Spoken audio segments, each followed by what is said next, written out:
সুন্দর একটি প্রশ্ন করেছেন ভাই। কোরআনে কারিমে আল্লাহ সুবহানাহু ওয়া তাআলা সালাত প্রসঙ্গে, নামাজ প্রসঙ্গে যত জায়গায় বলেছেন, প্রায় সব জায়গাতেই আল্লাহ সুবহানাহু ওয়া তাআলা বলেছেন আকিমুস সালাহ, আকিমিস সালাহ, তোমরা সালাত কায়েম করো।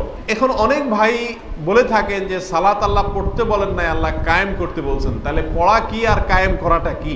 আসলে কায়েম করা মানে অনেকে মনে করেন সামাজিকভাবে, রাষ্ট্রীয়ভাবে সালাতকে কায়েম করা, সালাত অর্ডার দিয়ে সবাইকে সালাত পড়ানো, এটা হলো সালাত কায়েম করা। অনেকে মনে করেন দাওয়াত টাওয়াত দিয়ে সবাইকে নামাজি বানানো, এটা হলো সালাত কায়েম করা। আরো অনেক ব্যাখ্যা আছে। কিন্তু কোরআনে কারিমে আল্লাহ সুবহানাহু ওয়া তাআলা কায়েম করা বলতে কি বুঝাইছেন, এটা ব্যাখ্যা তো করবেন মুফাসসিরিনে কেরাম।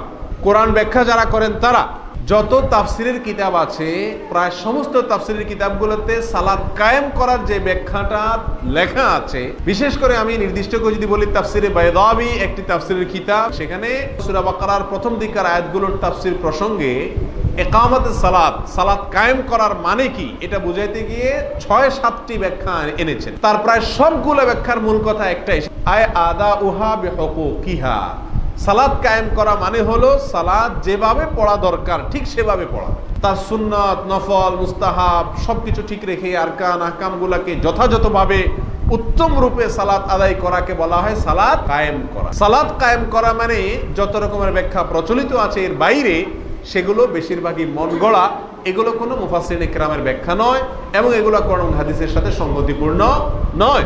কোরআন হাদিসের সাথে সঙ্গতিপূর্ণ ব্যাখ্যা হলো মৌলিকভাবে একটাই, অর্থাৎ সালাত কায়েম করার মানে হলো সালাতকে যথাযথভাবে সঠিকভাবে আদায় করা।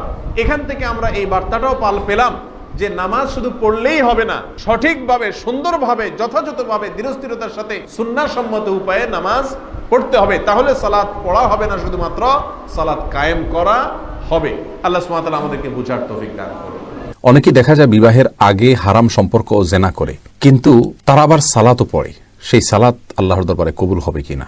বিবাহের আগে যে প্রেমের সম্পর্ক, তথাকথিত প্রেমের সম্পর্ক একজন ছেলে এবং একজন মেয়ের সাথে থাকে, এই সম্পর্কটি যদি শারীরিক সরাসরি জেনা পর্যন্ত নাও যায়, তথাপি এটি এক ধরনের জেনা। এবং এই হারাম সম্পর্ক, অবৈধ সম্পর্ক যদি কারোর মধ্যে থাকে, একটা শাস্তি তার দুনিয়াতে নিশ্চিত, তাহলে তার দাম্পত্য জীবনে আল্লাহ সুবহানাহু ওয়া তাআলা তাকে শান্তি এবং সুখ দান করবেন না। আর সেই সাথে এই জেনার যে অপরাধ, জেনার যে দায়, এর জন্য জাহান্নামের আযাব তার জন্য অপেক্ষা করবে। এটা বড় ধরনের একটি গুনাহ এবং কবিরা গুনাহ এবং বড় ধরনের অপরাধ।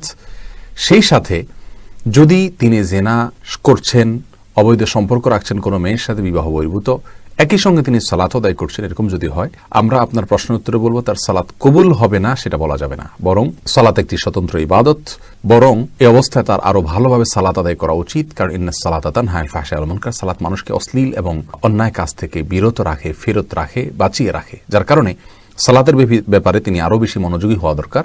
তার সালাত কবুল হবে না এভাবে আমরা বলবো না। তবে হ্যাঁ, যে সালাত তাকে গুনাহ থেকে বাঁচাচ্ছে না, সেই সালাত খুব বেশি মানসম্মত নয়, এটা অনুমান করা যায়। কিন্তু সালাত কবুল হবে না বা আল্লাহ সুবহানাহু ওয়া তাআলার কাছে এটা গ্রহণযোগ্য হবে না, এরকম কোনো কথা বলার কোনো সুযোগ নেই। ফরজ আর ওয়াজিবের মধ্যে পার্থক্য জানতে চাই ভাই পারভেজ মন্ডল।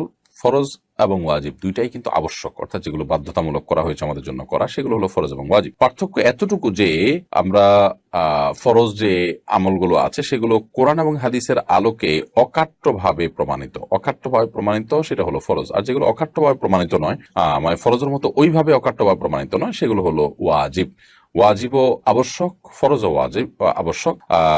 ফরজের সুনির্দিষ্ট সংজ্ঞা রয়েছে। আমি শুধুমাত্র সাধারণ বোঝার জন্য এটুকু বললাম যে ফরজটা সর্বোচ্চ লেভেলের গুরুত্ব এবং বিভিন্নভাবে সেটা অকাট্যভাবে বাধ্যবাধকতাটা প্রমাণিত হয়ে গেছে, সেটা হলো ফরজ। আর যেটা ওই লেভেলের না, সেটা হলো ওয়াজিব। কিন্তু ওয়াজিবও যদি কেউ তরক করেন তিনি গুনাহগার হবেন। ব্যাপারটা এরকম না যে ওয়াজিব এটা সুন্নাতের মতো ছাড়লে ছাড়া যাবে, করলে করা যাবে, এরকম না। বরং ফরজও মানতে হবে, ওয়াজিবও করতে হবে। অবশ্যই ওয়াজিবের গুরুত্বটা